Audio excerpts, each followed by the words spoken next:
Portas esteve recentemente na Culturgest, em Lisboa, para falar sobre o espaço público, a cidade e os problemas que esta enfrenta.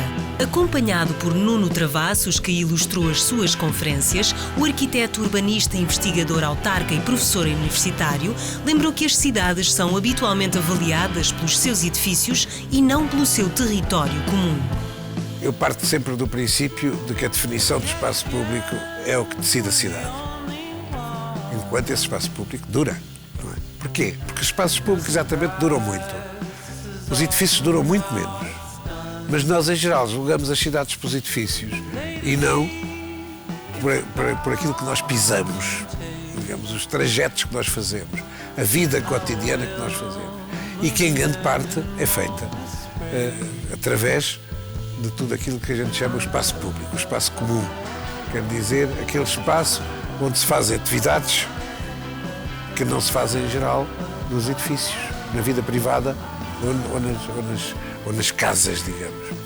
Quem diz casas, diz escritórios, diz, enfim, as coisas mais variadas. Portanto, o espaço público é, para mim, a estrutura das cidades. Dura muito mais do que os estilos de arquitetura. Dura muito mais até no aspecto de dimensão. Muitas dessas cidades já foram grandes, já foram muito pequenas, por causa das guerras, dos problemas que houve, etc. E agora são outra vez maiores.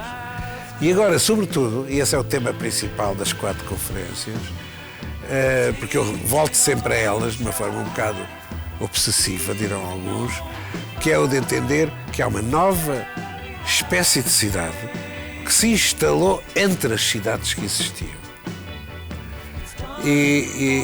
Alguns chamam a isso a cidade entre cidades. Portanto, outros chamam, à moda um bocado antiga, subúrbio.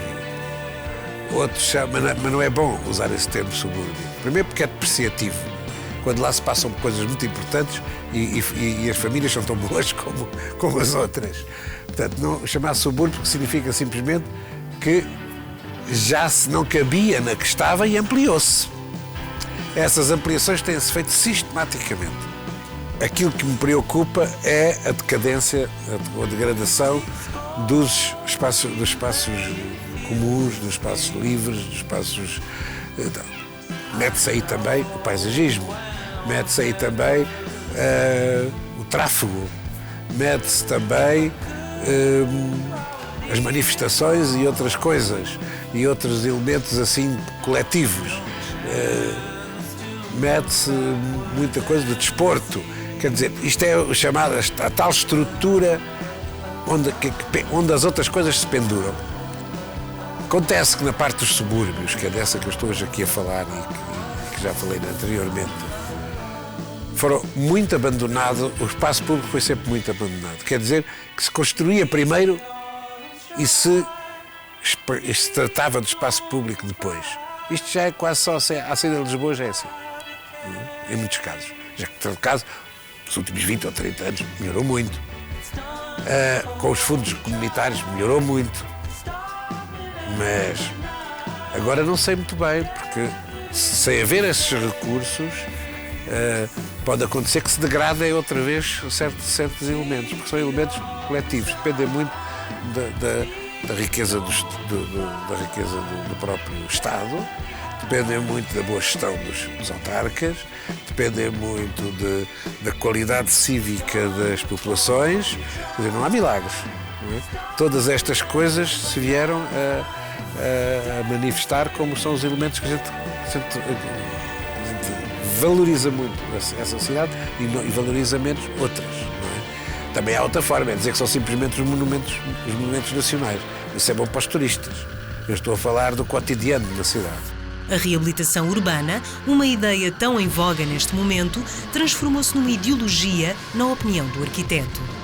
Eu acho que a reabilitação é um ato contínuo, começa nas casas das pessoas e depois por aí fora. Atualmente, tornou-se um pouco uma ideologia.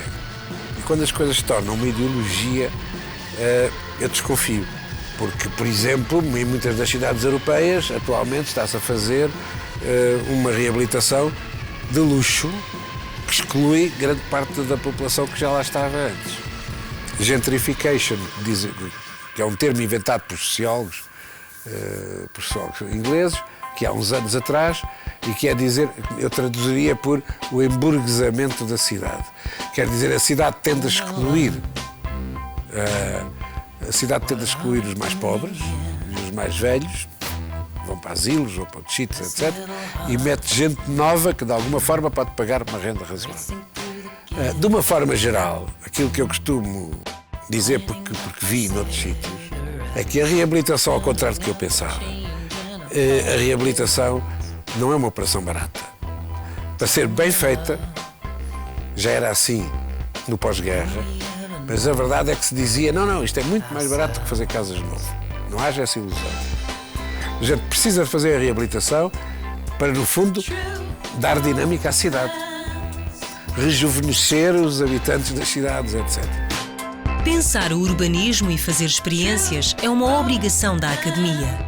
Como coordenador do Laboratório de Estudos do Território da Universidade do Porto, Nuno Portas considera que a investigação deve ser multidisciplinar, englobar desde arquitetos a paisagistas e deve ser transversal a outras áreas do saber. Os paradigmas da arquitetura podem mudar, mas esta será sempre transversal e continuará a encontrar novos caminhos.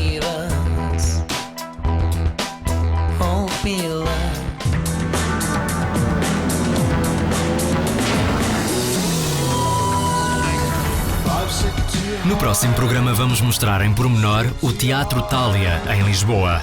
Um notável projeto de reabilitação assinado pelo arquiteto Gonçalo Birne e pelo ateliê Barbas Lopes Arquitetos, nomeado recentemente para os Prémios de Design 2013.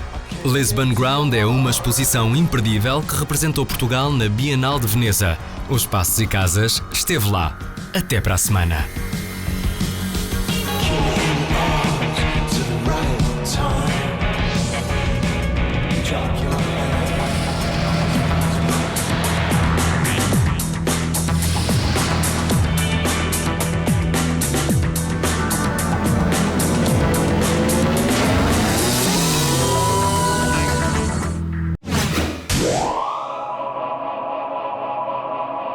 Este programa tem o apoio de Casa IS, o portal imobiliário de Portugal. Resul Solar, soluções para redes de energia convencionais e renováveis.